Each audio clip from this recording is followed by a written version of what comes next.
Bom, estamos aqui no A Hora do Direito Imobiliário com Luísa Mestieri, toda quarta-feira às 19h30 no Happy Hour Jurídico. E hoje a nossa convidada é a doutora Isabela First.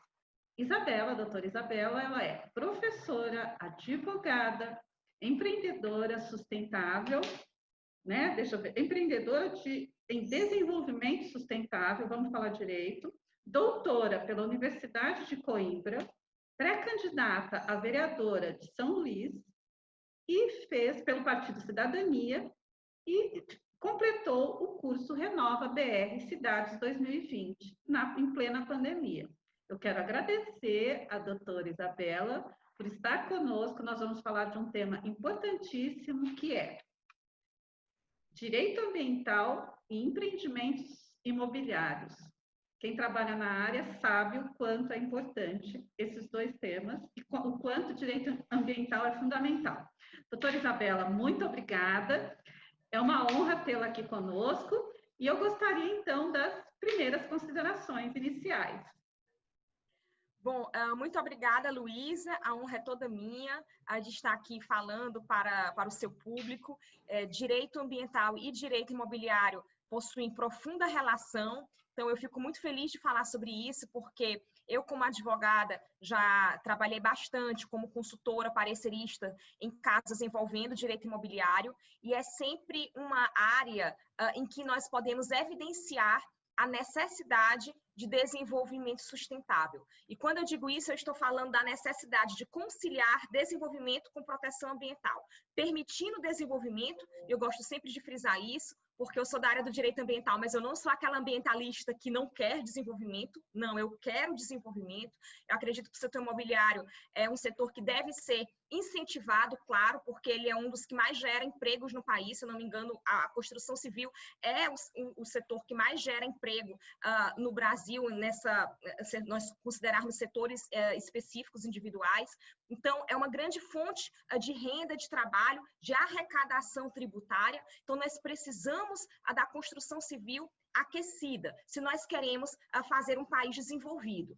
Ao mesmo tempo, claro, os empreendimentos imobiliários têm que atentar para as leis ambientais, têm que atentar para proteger o ambiente de acordo com as normas ambientais, porque senão nós vamos ter uma qualidade de vida pior no futuro. Nós vamos ter cidades mais quentes, cidades sem corpos hídricos, ok? Cidades com problemas de abastecimento de água. Então, pela nossa própria qualidade de vida, tanto no presente quanto no futuro, né? Aquilo que nós vamos deixar para os nossos filhos, netos, etc., nós temos que construir observando a legislação ambiental. Então, a gente precisa fazer essa conciliação desses dois objetivos, né? E eu me considero, Luísa, enquanto defensora do desenvolvimento sustentável, eu me considero uma conciliadora. Como eu falei, a gente precisa fazer essa conciliação. Eu nem sou daquele time de ambientalistas radicais que acha que tudo é intocável, que o empreendedor é vilão, de forma nenhuma. O empreendedor, na minha opinião,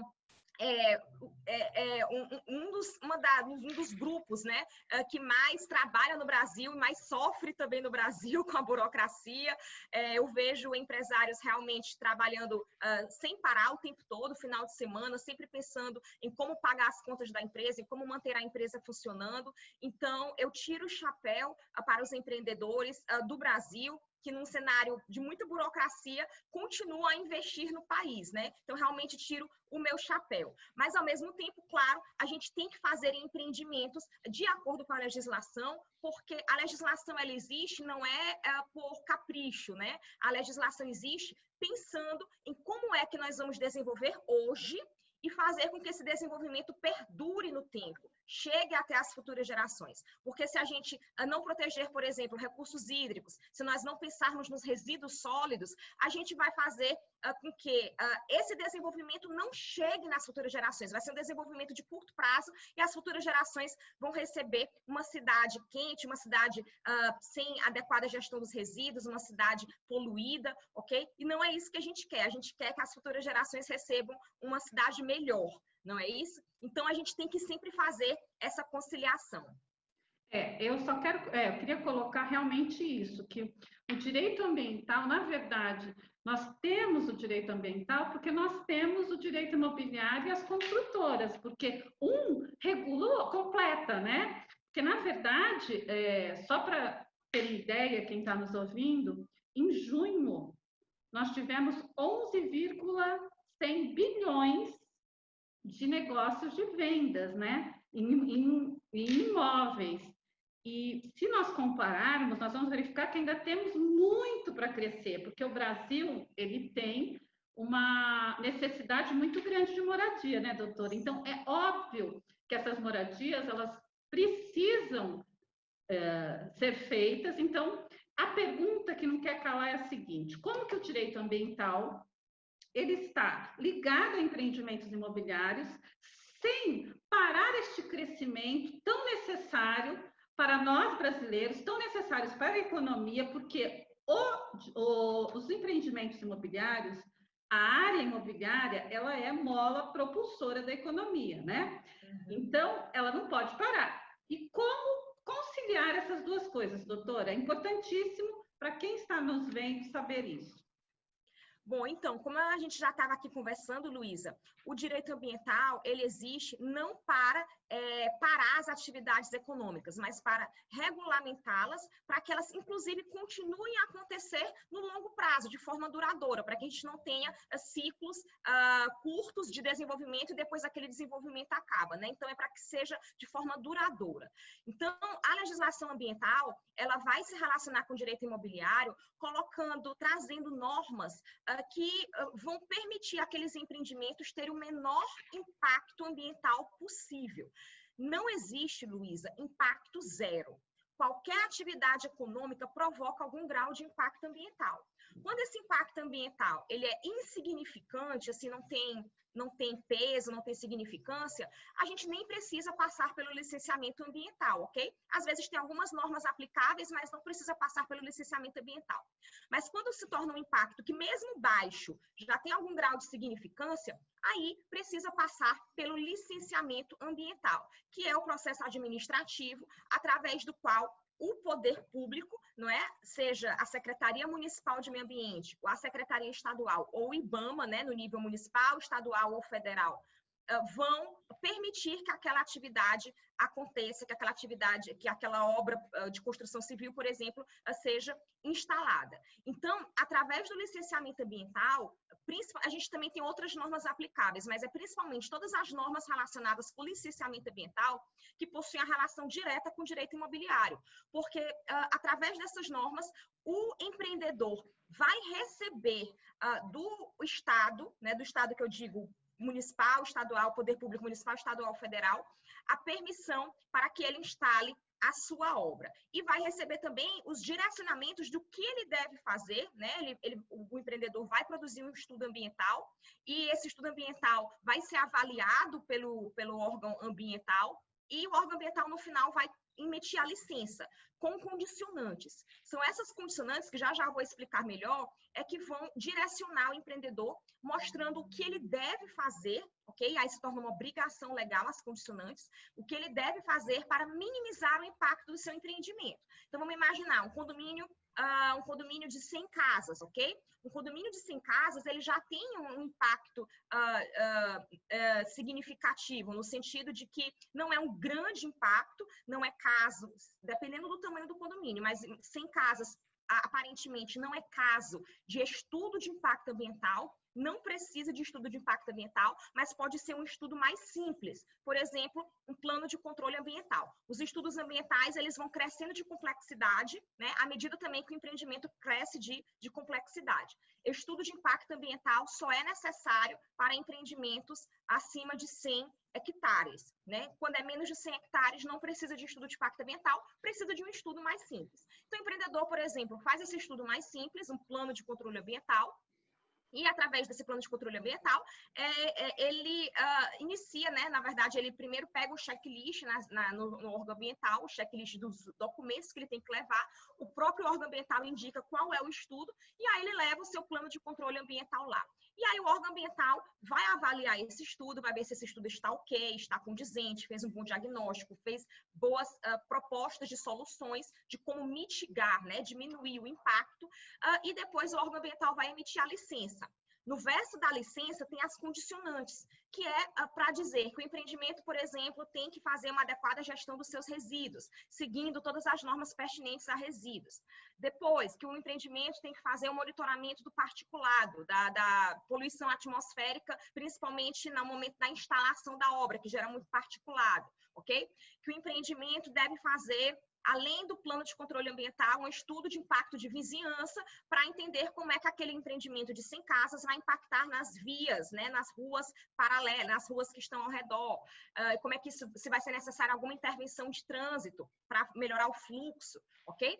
Enfim, as condicionantes vão dizer o que é que o empreendedor tem que fazer para diminuir o impacto do seu empreendimento. Então, é nesse momento, no momento tanto que o estudo ambiental está sendo elaborado, né? E ele é elaborado pelo empreendedor. O empreendedor contrata uma equipe técnica multidisciplinar para elaborar.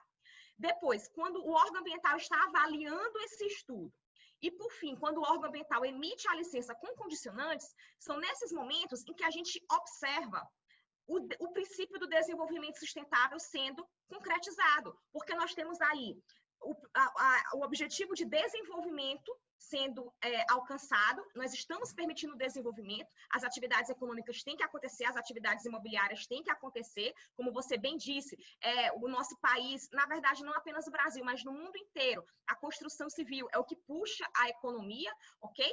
Mas, ao mesmo tempo, nós estamos diminuindo o impacto dessas atividades, o impacto ambiental dessas atividades, né? E é necessário que a gente faça esse controle, essa diminuição dos impactos, porque senão, por exemplo, daqui a 10 anos, se a gente não tiver atenção aos corpos hídricos que cortam o empreendimento e a gente, por exemplo, desmatar a mata ciliar, que é a área de preservação permanente, a beira do corpo hídrico, se todos os empreendimentos, por exemplo, fizerem isso, que não pode, mas vamos imaginar se fizerem, daqui a 10, 20 anos, a cidade vai estar sofrendo um problema de falta de abastecimento de água, porque não vai ter mais lençol freático, o lençol freático não vai dar mais sustentação para a cidade, ok? A cidade vai ficar quente, ok? E a gente vai ter vários problemas que vão diminuir a qualidade de vida das pessoas e também gerar um ônus financeiro muito grande para gerações futuras, que vão ter, por exemplo, que ficar comprando água de carro-pipa que vem distante, porque não vai ter mais outras formas de abastecimento na cidade. Eu estou falando, inclusive, de água, porque é um dos problemas que a gente vive aqui em São Luís, às vezes condomínios de casas ou de apartamentos muito grandes, que o poço que é furado, né, não consegue atender a demanda, e aí, portanto, tem que ficar comprando água de carro-pipa e fica aquela fila de carro-pipa. Isso não é só em São Luís, em São Paulo também, praias, litoral, é muito comum isso, viu? Exato. Então, além da questão ambiental, vamos pensar também no impacto econômico que isso gera, né? O tanto que nós temos que dispor de dinheiro para água, porque não tem mais água no lençol freático. E por que não tem? Porque a gente justamente precisa construir mitigando, diminuindo os impactos, para que daqui a 10, 20 anos a gente não agrave problemas assim. Doutora, Isabela, quando a gente vê uma obra embargada, ela teve toda a sua aprovação e ela foi embargada? Por quê? Isso acontece por questões ambientais? Porque essa pergunta me fizeram. É comum, doutora? Sim, a gente vê vários casos isso acontecendo, aí tem que saber qual foi o órgão que embargou a obra, tá? Vamos imaginar o seguinte, se uma obra ganhou a sua licença ambiental, ela tá toda direitinha, por exemplo, ganhou uma obra que tá passando pelo licenciamento trifásico, que precisa da licença prévia, a licença de instalação e, por fim, dependendo do tipo de empreendimento, também precisa da de operação. Nem sempre, mas às vezes precisa da de operação também. Pois bem, então vamos imaginar que está no momento da construção, tá? Então já tem a licença prévia. Aí chega lá na obra, no canteiro de obra, um fiscal de outro órgão, que não é o órgão ambiental, que não faz parte do SISNAMA, que é o Sistema Nacional de Meio Ambiente. Quais são os órgãos ambientais licenciadores que fazem parte do SISNAMA? São as secretarias municipais de meio ambiente, as secretarias estaduais de meio ambiente e o IBAMA, da União, ok? Então, somente esses 3 órgãos é que são os órgãos ambientais licenciadores. Somente eles têm o poder de licenciar, de comandar o processo de licenciamento ambiental. Porém, existem outros órgãos que não são órgãos ambientais, que não fazem parte do SISNAMA, mas em alguns casos específicos dialogam com esses 3 órgãos aqui, intervêm no processo de licenciamento ambiental. A gente chama esses outros órgãos de órgãos intervenientes, ok? E aí, existia antes uma grande bagunça sobre quais eram esses órgãos intervenientes, mas no ano de 2015, o IBAMA editou uma portaria número 60, enumerando esses órgãos intervenientes e dizendo quando é que eles devem, né, podem e devem intervir. Portaria número 60 do IBAMA. E quais são os órgãos intervenientes? O IFAM, que trata do patrimônio histórico, cultural e arqueológico, ok? O IFAM, a FUNAI, que faz a tutela dos povos indígenas, a Fundação Palmares, que trata das comunidades quilombolas. Eu não sei se aí no Sudeste a Fundação Palmares é muito presente, mas aqui no Nordeste ela é muito presente, tem muitas comunidades quilombolas. E também o Ministério da Saúde. O Ministério da Saúde intervém em casos, por exemplo, de empreendimentos que são construídos em áreas com doenças endêmicas, por exemplo, malária. Então, tem que saber se o empreendimento está adotando todas as medidas para proteger os trabalhadores de ter malária, né? De vir o mosquito e picar e a pessoa ter malária. Bom, então, a portaria do IBAMA determinou que esses órgãos intervenientes só devem intervir no processo de licenciamento ambiental, aqui junto com a Secretaria Municipal, Estadual ou IBAMA, quando dentro da área do empreendimento, aí existe uma discussão se seria a área diretamente afetada, que é a ADA, que é realmente só o terreno do empreendimento, ou se seria a área de influência direta do empreendimento, que ela é um pouquinho maior, a área de influência direta. Não é tão grande, mas ela é um pouquinho maior. Mas, bem, fora a parte dessa discussão, o IBAMA diz que só deve intervir quando na área do empreendimento existir um objeto de interesse desses órgãos aqui. Então, vamos imaginar que na área do empreendimento tem uma comunidade quilombola. Então, vai intervir a Fundação Palmares. Se na área do empreendimento tem um sítio arqueológico, tem um monumento tombado, já uma igreja tombada, por exemplo, aí vai intervir o IFAM. Se na área do empreendimento tem risco de malária, então vai intervir o Ministério da Saúde, ok? Então, essa é a regra geral, e essa regra geral ela é bastante lógica e razoável, na minha opinião.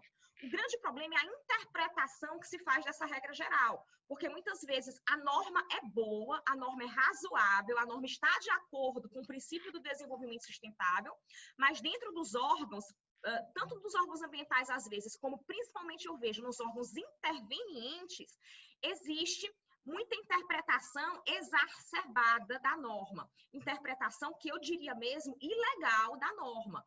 Eu não digo ilegal porque as pessoas lá dentro, os técnicos lá dentro estão querendo cometer ilegalidade. Não é nesse sentido. Mas no afã de proteger o objeto de tutela daquele órgão, por exemplo, no afã de proteger o patrimônio histórico-cultural, interpretam a norma de forma além do que a norma está colocando. Interpretam a norma de forma exacerbada, trazendo para aquele órgão, para o IFAM, por exemplo, uma competência que o IFAM não tem, entendendo que o IFAM deve intervir em processos de licenciamento ambiental, que pela norma ele não deve, certo? Então, por exemplo, eu já trabalhei com muitos e muitos casos, eu tenho um parecer de mais de 90 páginas, que foi protocolado no Ministério da Cultura na época, demonstrando que o IFAM, ele intervém por conta de uma interpretação exacerbada da norma, por uma interpretação ilegal nesse sentido de estar exacerbado, ok?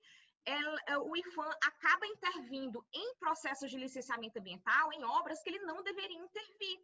Okay? Obras que não tem nenhum sítio arqueológico na área do empreendimento, não tem nenhum bem tombado na área do empreendimento, né? Então, acaba intervindo em obras que não deveria intervir. Então, veja, Luísa, se foi encontrado um sítio arqueológico na área do empreendimento, foi encontrado.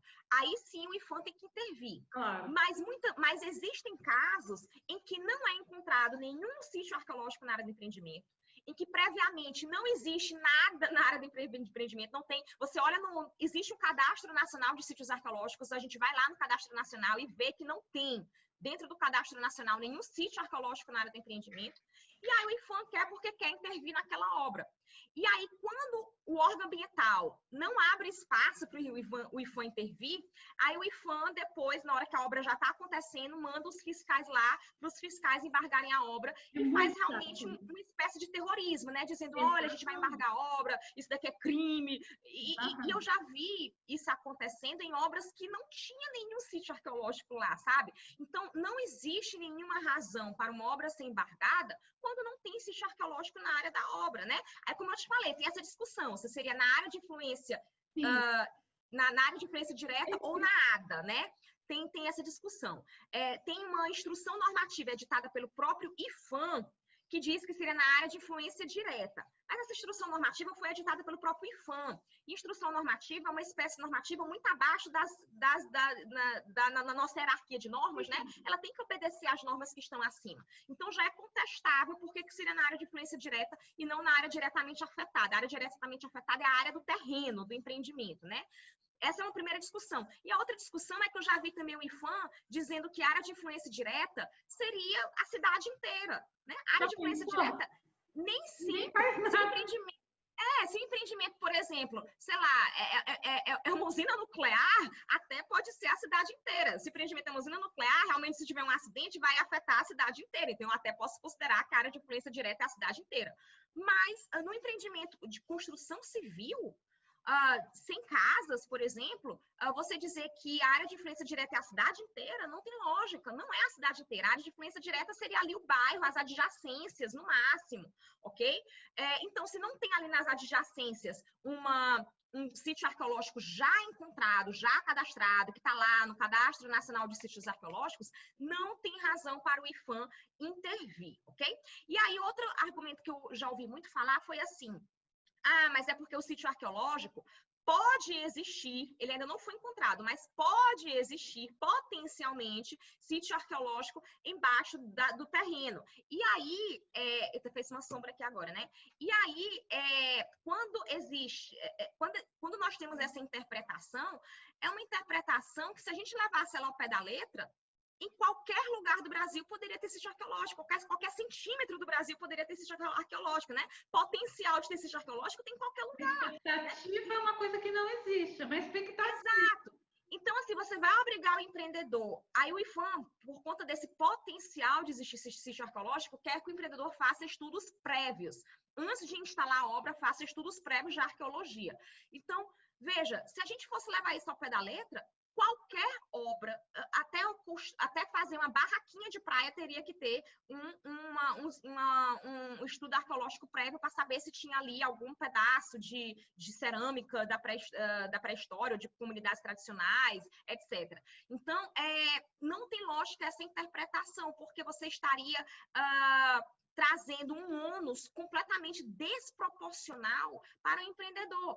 E o IPHAN bate muito na tecla que a proteção do patrimônio histórico, arqueológico, está na Constituição. Ok, está lá no artigo 200 e pouco da Constituição, mas também está na Constituição o objetivo de desenvolvimento do Brasil, está no artigo 3º. É o objetivo da República Federativa do Brasil o desenvolvimento nacional, erradicar a miséria e combater as desigualdades. Como é que nós vamos, Luísa, erradicar a miséria e combater as desigualdades se a gente não tem uma economia girando, uma economia... A gente não tem habitação, tem que a gente não tem habitação. Se criar essa expectativa em todas as áreas, não se faz mais nada, você concorda?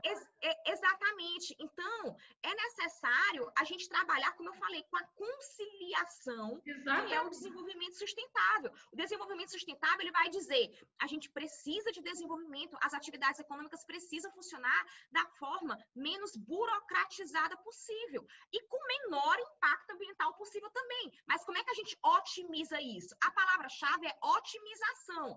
É o menor custo de tempo e recursos e, ao mesmo tempo, maior ganho ambiental, né? O ganho ambiental seria diminuir o impacto. Então, por exemplo, exigir que o empreendedor faça estudo prévio de arqueologia para saber se ali tem algum sítio arqueológico escondido, não é razoável, porque você está colocando um ônus muito grande no empreendedor e você nem sabe se vai ter um sítio arqueológico ali, né? Na maioria das vezes, Luísa, não tem. Na maioria das vezes é feito esses estudos arqueológicos e não se encontra nada.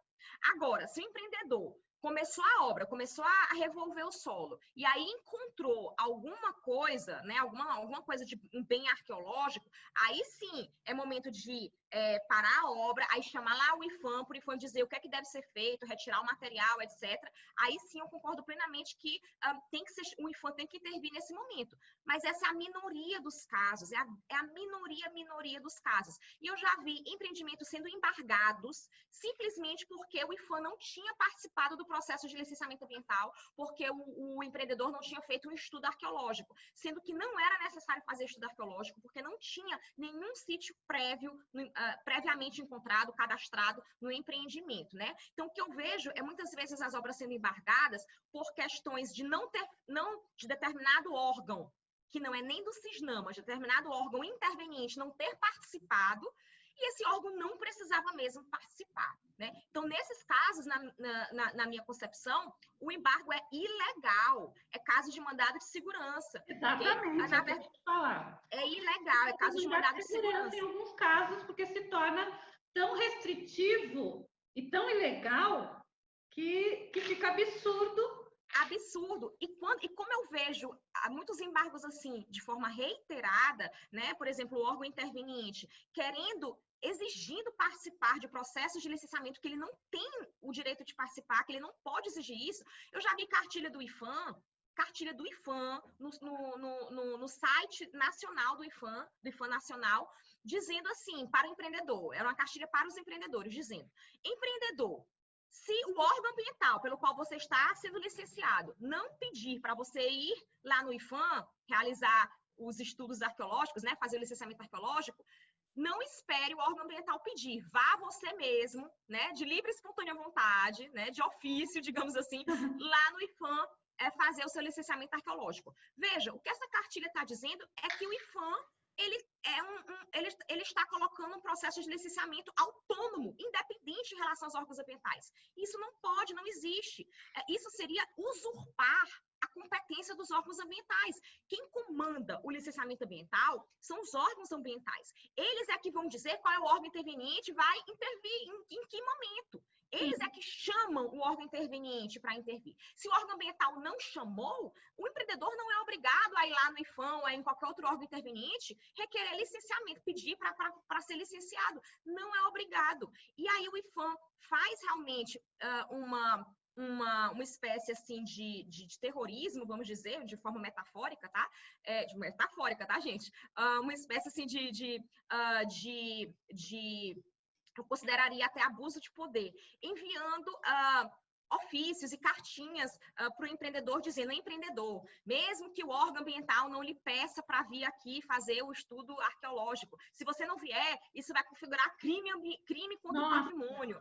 Aí envia uma cartinha para o empreendedor. Eu já vi o IPHAN enviando cartinha para o próprio órgão ambiental, dizendo para o órgão ambiental, que é o dono do licenciamento, dizendo para o órgão ambiental, se você não me chamar para participar, os seus técnicos, né, o secretário do IFIM, estará cometendo crime contra o patrimônio histórico. E eu fico assim, gente, o órgão ambiental é o dono do licenciamento, não é o IPHAN.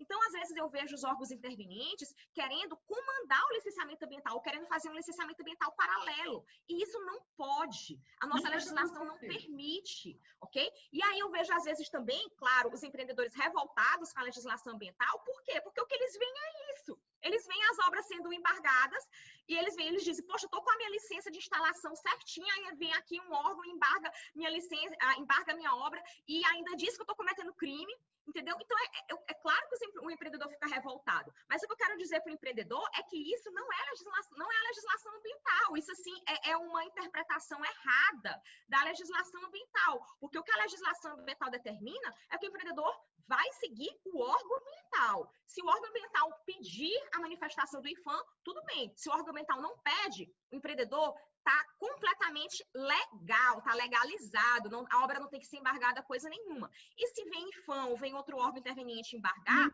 mandado de segurança. Isso é um embargo ilegal. E aí, como eu te falei, como isso acontece reiteradamente, que eu já vi acontecendo, seria inclusive, Luísa, caso de uma ação civil pública, por exemplo, para dizer que o interesse difuso aí que está sendo maculado seria o interesse de desenvolvimento da sociedade, o interesse de habitação, sim, entendeu? Existe interesse difuso, as pessoas pensam em ação civil pública apenas para proteger o ambiente, né? O ambiente natural. Mas vamos proteger também o ambiente artificial, que a gente chama de ambiente artificial. Faz o inquérito civil e apura isso, né? Na ação civil pública, você faz o inquérito civil e apura isso. Uma coisa que eu gostaria de saber é como resolver terrenos que têm passivos ambientais. Eles podem ser reutilizados, esses terrenos com passivos ambientais? Primeiro, o que são terrenos com passivos ambientais? Bom, Luísa, passivo ambiental é um impacto ambiental que já existe no terreno e que, para aquele terreno ser novamente utilizado, a gente precisa resolver esse passivo, precisa resolver esse impacto, ok? Ele não pode ser, o terreno não pode ser utilizado do jeito que está. Em palavras muito simples, não pode ser utilizado do jeito que está, tem que resolver o problema ambiental antes, ok? Alguns passivos ambientais a gente consegue resolver, né? Para reutilizar o terreno em sua plenitude, ok? Outros, a legislação não permite que o terreno seja utilizado em sua plenitude. Para habitação, por exemplo, poderia talvez ter outros fins, mas não o de habitação. Então, por exemplo, se aquele terreno, antigamente, era colocado lixo ali, né? Resíduos sólidos, era um lixão, né? Esse lixão, ele virou um grande passivo ambiental, mesmo que tenha sido encerrado, que tenha parado de jogar lixo ali, virou um grande passivo ambiental aquele terreno. E muito provavelmente a prefeitura ou outro responsável, quem é responsável por aquilo, vai ter que fazer um trabalho de conter, né, aquele passivo, de tentar conter o chorume que está percolando, né, da composição dos resíduos que gera chorume que está percolando para o lençol freático, tentar conter a eliminação de gases, que é gás metano, etc. Então tem que fazer esse trabalho de conter esse passivo. Mas esse terreno, pelo menos aí no nosso tempo de vida que a gente consegue imaginar, ele não vai poder ser utilizado para habitação, porque ele tem todo esse passivo embaixo do solo, né? Tem metano que está se acumulando. Por mais que a gente faça um trabalho de capturar esse metano, pode-se criar bolsões de metano. E aí metano pode explodir, né? Então, para habitação, é muito complicado a gente utilizar isso.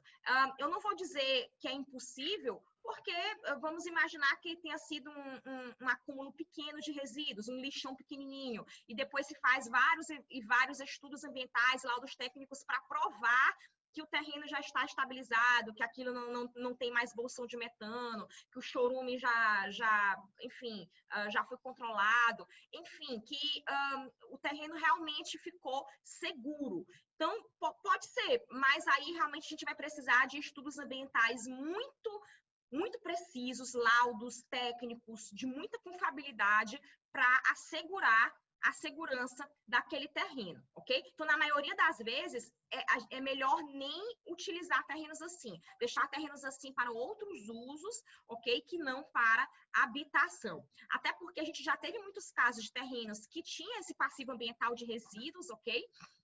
E foram utilizados para habitação e deu muito problema. Depois a população ficou doente, né?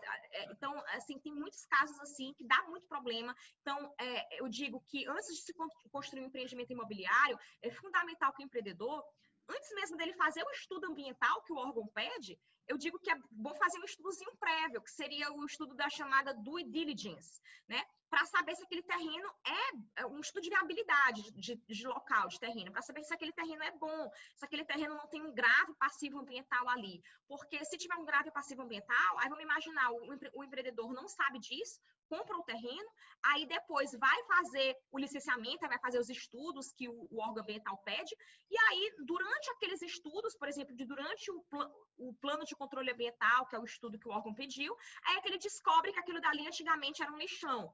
mas aí o terreno já está comprado, entendeu? E aí o órgão ambiental pode dizer, não, aqui não vai instalar o condomínio, não. Mas o terreno já está comprado. Então, o empreendedor teve aí essa perca econômica. Então, antes de se comprar o terreno, o que eu sempre sugiro é, faça um estudo prévio, não é nem um estudo do licenciamento ambiental, mas é um estudozinho prévio, direcionado só para o terreno, para saber se aquele terreno tem algum passivo ambiental muito grave que vai inviabilizar o uso do terreno ou tornar esse uso excessivamente custoso, excessivamente caro, tá?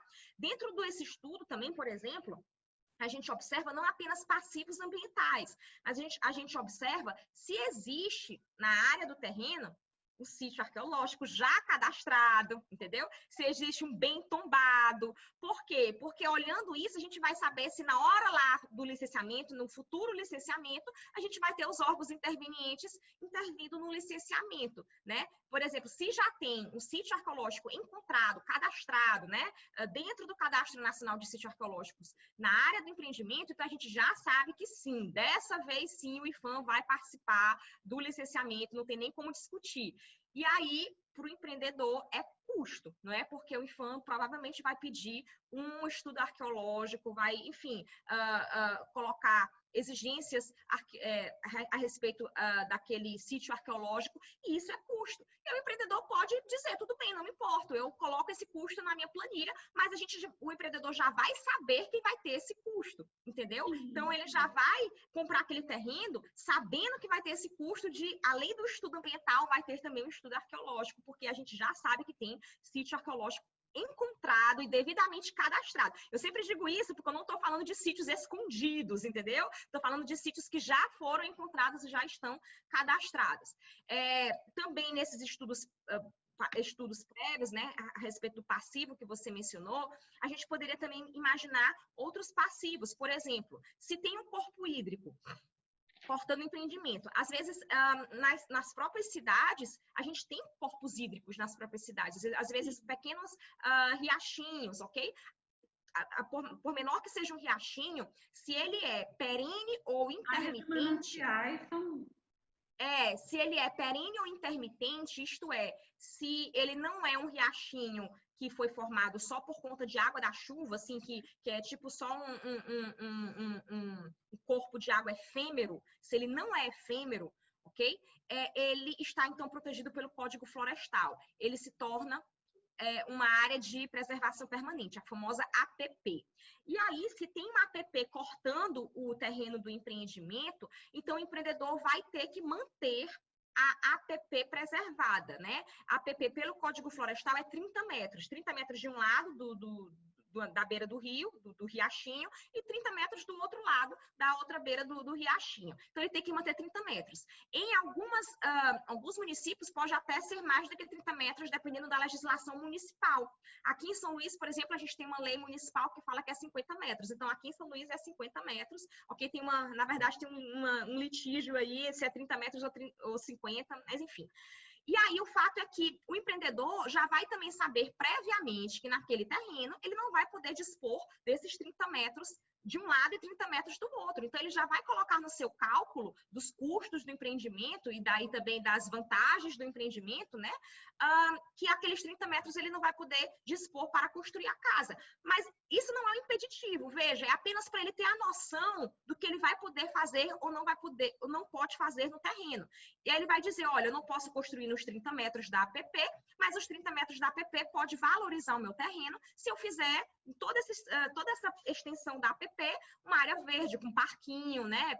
Você pode intervir na APP, fazer uma área de lazer, desde que você não esteja impermeabilizando o solo, entendeu? Desde que você não esteja retirando a vegetação da APP e impermeabilizando o solo. Mas pode fazer, tipo, uma trilha, entendeu? Para um condomínio que tem um rio, um riachinho no meio, dá para aproveitar aquela área como um lazer.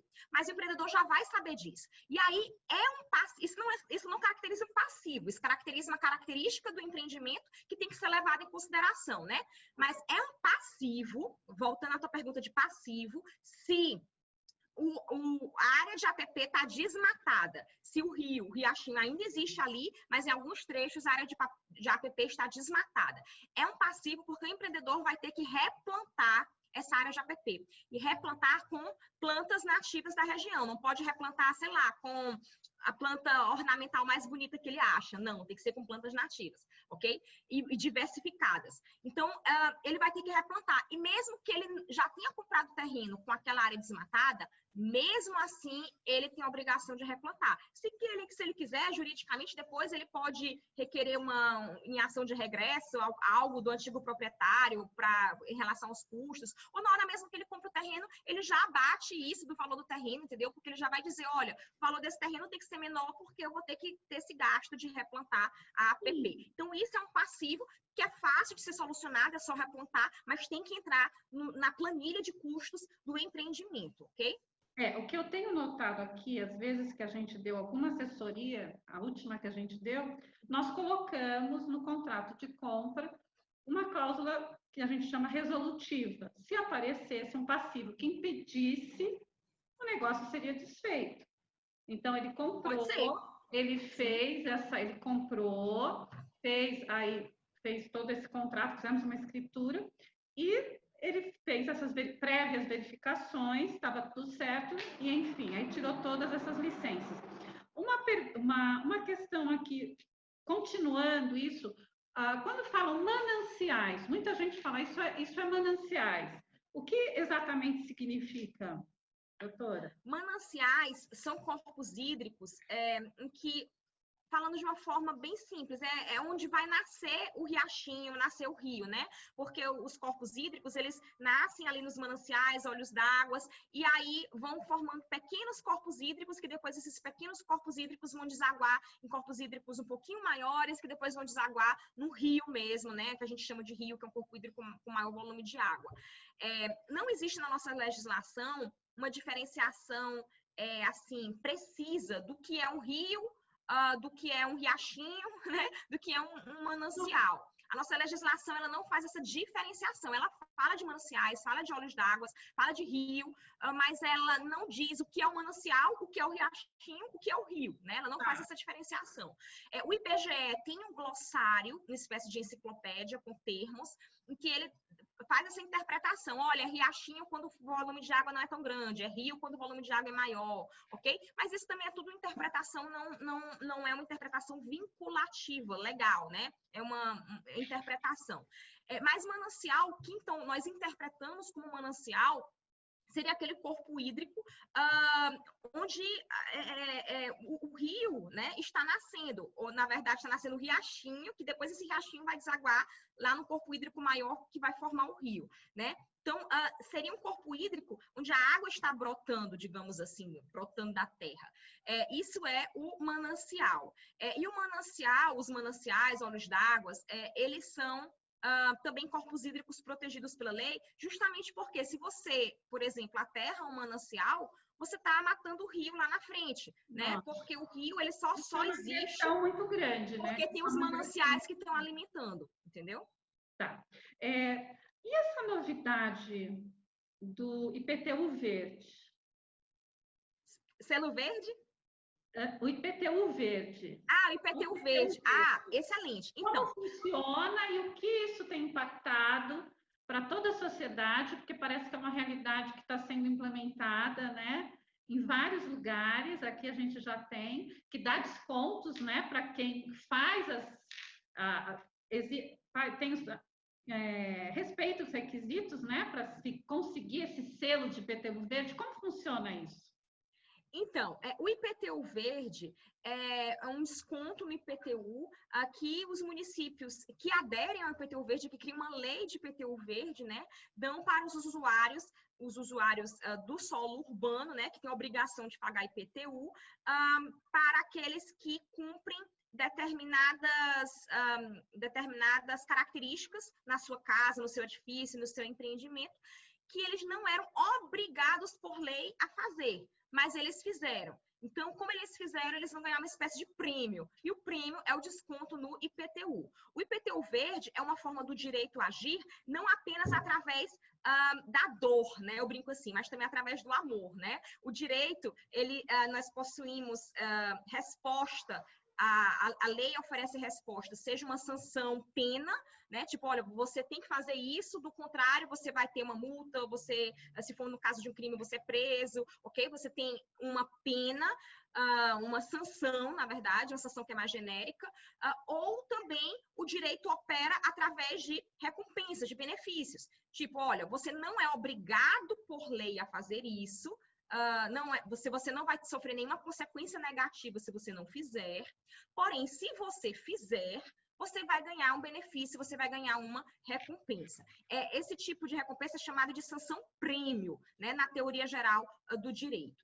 E aí, o IPTU verde é justamente um exemplo desse prêmio, desse benefício que a própria lei traz. Então, a gente tem, por exemplo, municípios que já aderiram ao IPTU verde, então cria-se uma lei para dizer quais são os critérios das casas, dos edifícios, das construções, para aquele proprietário ter o desconto no seu IPTU. Quem não cumprir aquele critério não é penalizado, não sofre nenhuma sanção. Porém, quem cumprir ganha o desconto. E aí, como exemplo, cada cidade, na sua lei municipal, vai dizer quais são esses critérios. Isso é o legislador municipal, são os vereadores, né?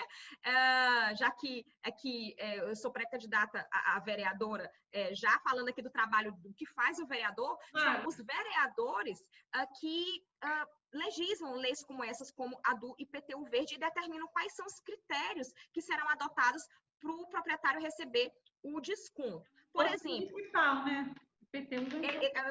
porque o IPTU é um imposto municipal, justamente. Então, por exemplo, se a casa tiver geração própria de energia solar, aqueles painéis solares no teto das casas, ok? Aí já ganha algum desconto no IPTU. Se a casa tiver o sistema de reaproveitamento da água. Por exemplo, nem todo município é obrigada as residências, os edifícios terem reaproveitamento de uso de água.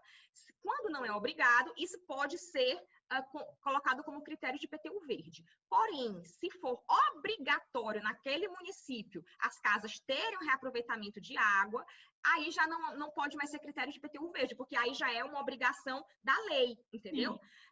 Pois bem, então, mas nos municípios que não tem isso, a gente pode colocar como critério. Também, que a casa tenha uma área maior de área verde, de arborização, área não pavimentada, uma área maior do que determina a legislação urbanística, porque a legislação urbanística já determina, em cada município, o percentual de pavimentação que a casa ou o edifício pode ter. Ele tem que deixar uma área não pavimentada. Então, vamos imaginar que aquela casa, aquele edifício deixe uma área não pavimentada ainda maior, então ele pode aí já ganhar também um desconto no IPTU verde, através do IPTU verde. E a gente poderia pensar em diversos outros critérios que vão melhorar, por exemplo, a permeabilidade do solo, que vão diminuir o impacto ambiental em geral daquele edifício ou daquela casa. Eu penso também, por exemplo, que o IPTU verde poderia estar relacionado com algumas certificações internacionais que são muito reconhecidas e muito seguras, digamos assim. Não é certificação de fundo digital, entendeu? Assim, é uma certificação muito segura. Por exemplo, o selo LEED de arquitetura. O selo LEED, para um edifício ganhar um selo LEED, ele precisa passar por uma auditoria. É muito difícil ganhar um selo LEED. Mas se um edifício ganha um selo LEED, significa que aquele edifício teve todo o trabalho de pensar na reutilização da água, na própria arquitetura do edifício para permitir a ventilação e não precisar tanto de ar-condicionado, se for um clima quente, ou não precisar tanto de calefação, se for um clima mais frio, né? Luz natural. Então, todo um trabalho para aquele edifício ganhar o selo verde, ou ganhar o selo LEED. Isso aí, se ele ganha o selo LEED, na minha opinião, isso já deveria contar como critério para ele ganhar um desconto no IPTU, porque a gente já vai ter certeza que ele passou por uma auditoria bem criteriosa para ganhar aquele selo LEED, ok? Então, em resumo, o IPTU verde seria essa forma de premiar aqueles proprietários, seja de casa, seja de edifício, que vão além do que a lei obriga, né? E fazem e aderem às circunstâncias, a características nos seus empreendimentos que diminui ainda mais o impacto do seu empreendimento. É super importante, né, doutora? E uma pergunta, o IPTU verde, depois que a pessoa fez o empreendimento, ela ganhou o selo de IPTU verde, ele vai valer para toda a vida útil desse empreendimento ou não? Tem critérios, porque todo empreendimento exige manutenção também, né? Ou tem critérios de não, isso vale por 5 anos, 8 anos, tem algum critério assim? Luísa, depende do município, né? Depende do que a lei municipal que vai instituir o IPTU verde determinar.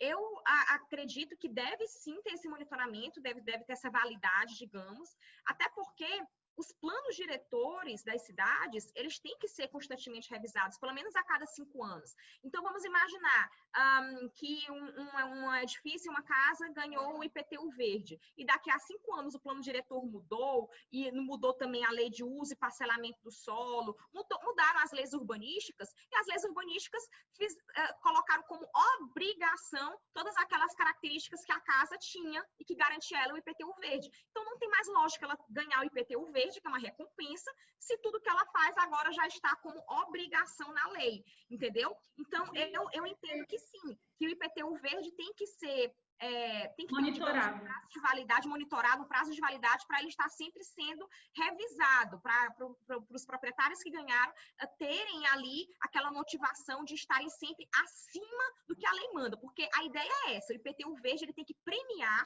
quem está acima do que a lei exige. Se você está no nível do que a lei exige, aí não tem razão para você ter o IPTU verde, né? E aí, como as leis urbanísticas mudam sempre, mudam muito, então tem que ter esse monitoramento para ver se você está realmente acima do que a lei urbanística está determinando. Até porque também as obras mudam. Às vezes você vende aquela casa que tem o IPTU verde, a pessoa que compra faz uma mudança total e já não tem mais o IPTU verde, né? Então, é uma coisa que realmente depende muito dos critérios e é como a doutora falou. Veio aqui uma pergunta que assim, o que é EIA-RIMA? EIA-RIMA. O EIA-RIMA é o estudo de impacto ambiental acompanhado do seu respectivo relatório de impacto no meio ambiente. São dois estudos assim casados. Eles são, digamos assim, irmãos siameses, né? Um não pode existir sem o outro. Toda vez que nós temos estudo de impacto ambiental, nós temos que ter o relatório de impacto no meio ambiente. E a gente nunca vai ter um relatório de impacto no meio ambiente sem ter o seu respectivo estudo de impacto ambiental.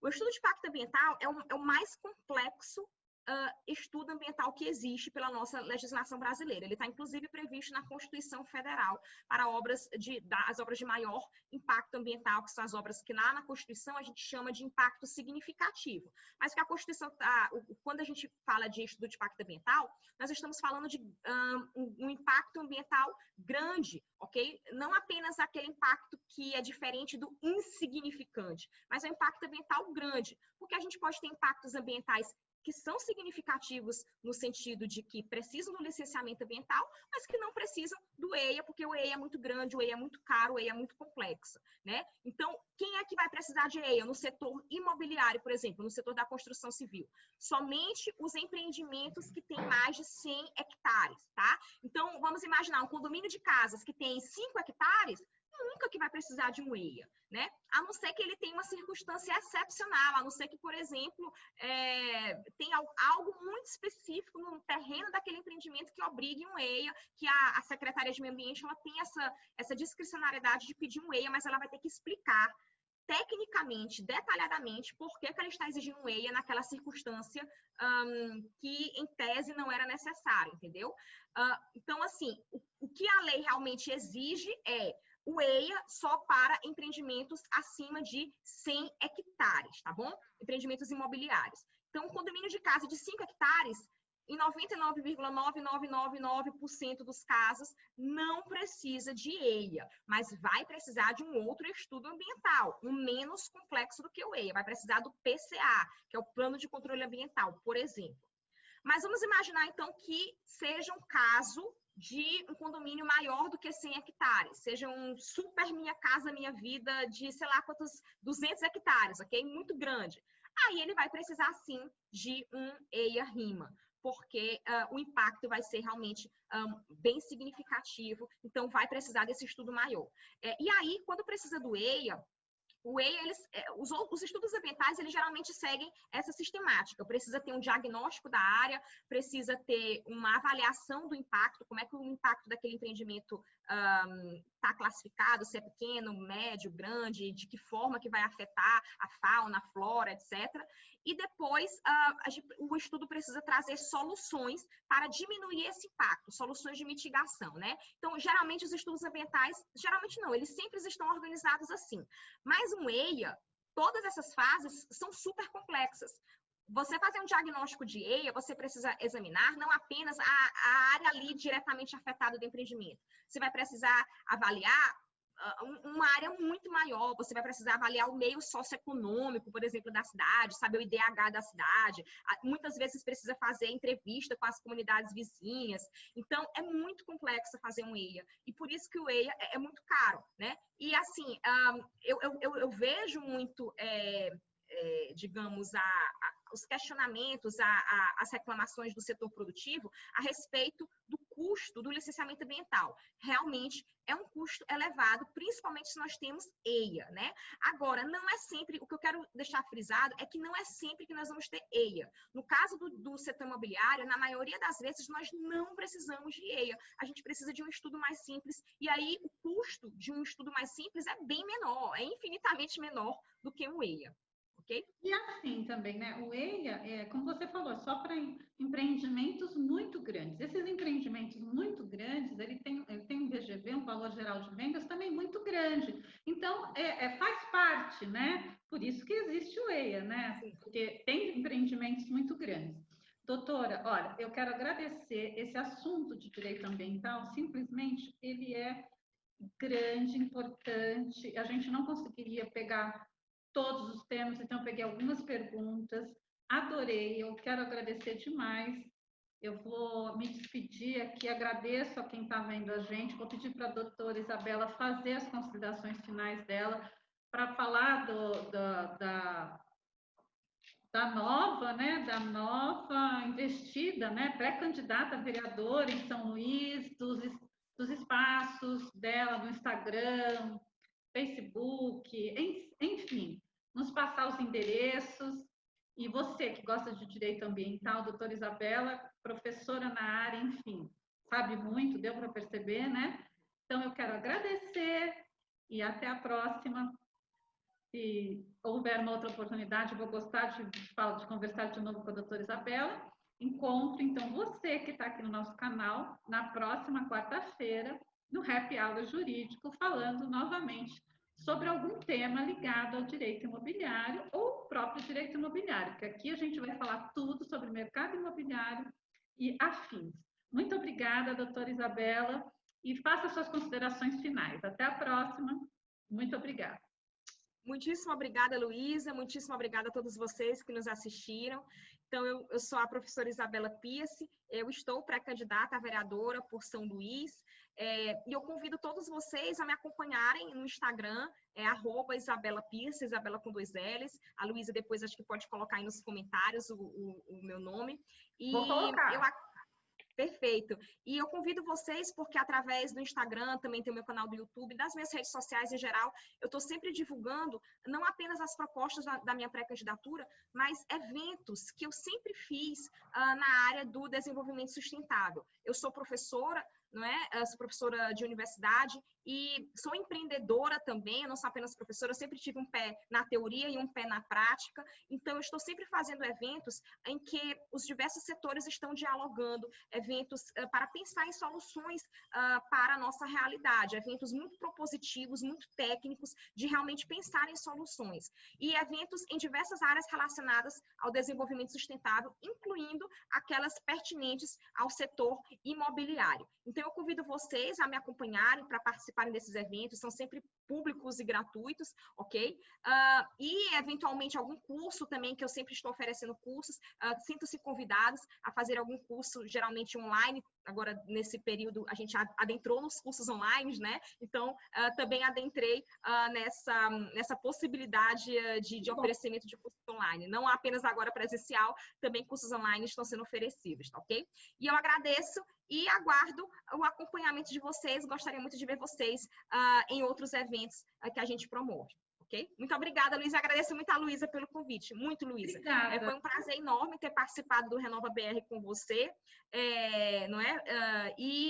Agradeço pela oportunidade de falar mais sobre um tema que eu acho tão importante, que é justamente a relação entre o direito imobiliário, né, a construção civil, e o direito ambiental. É dessa relação que se extraem os melhores exemplos do princípio do desenvolvimento sustentável, que é a conciliação entre desenvolvimento e meio ambiente, ok?